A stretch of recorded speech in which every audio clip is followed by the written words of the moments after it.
So I went back to my desk, and that was that. And I went out that night, and I came home and fell asleep. And I woke up on September 11th, and the sun was shining on my face through the window. I remember it very clearly. It was really warm light on my face. And I just had this moment of peace that I really don't think I had ever experienced at that point. I mean, there are some times when I do. Now I feel that, but not at that time. And so it was like, whew, it just felt really good. And I was like, you know what, Mandy girl, you're going to be all right. And I meant it, it felt good. So then a couple minutes go by, phone rings.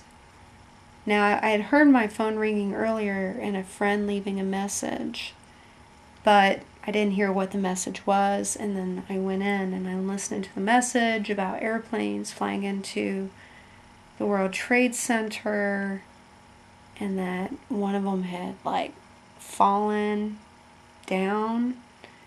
And then I walk in and to the living room, and my roommate was watching it on TV, and I saw the tower, the second tower, go down, and just started crying and was like, the world is never going to be the same.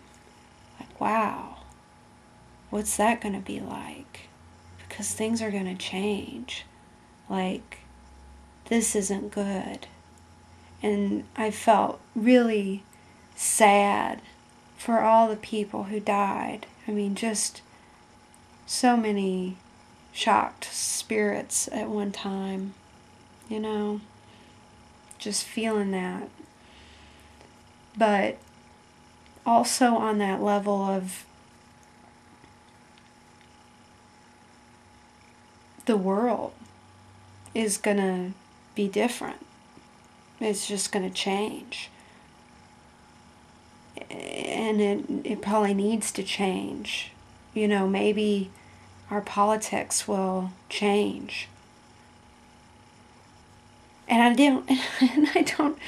don't really know how I knew that. Like, I had taken an international politics class, so I know that did inform me. And my teacher had a liberal sort of perspective, very, very different than anything I'd heard. Learned about what happened in Panama, learned about just different operations, covert operations that our government has done, and just different ways that the UN is used, and, just a really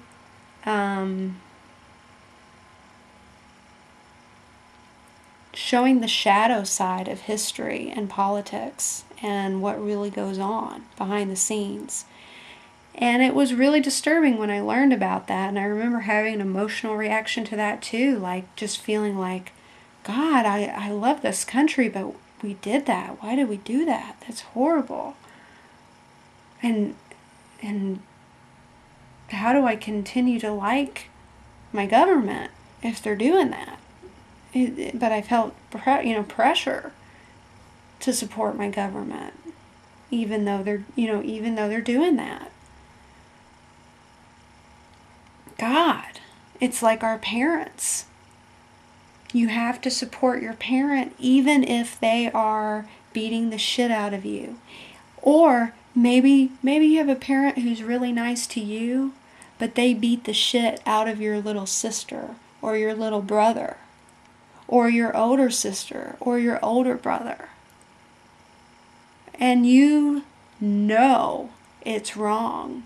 You know it. There's not a freaking doubt about it. You know it, but you can't say anything. You can't say, hey, Dad, you know what? I don't think it's cool that you're hitting my sister.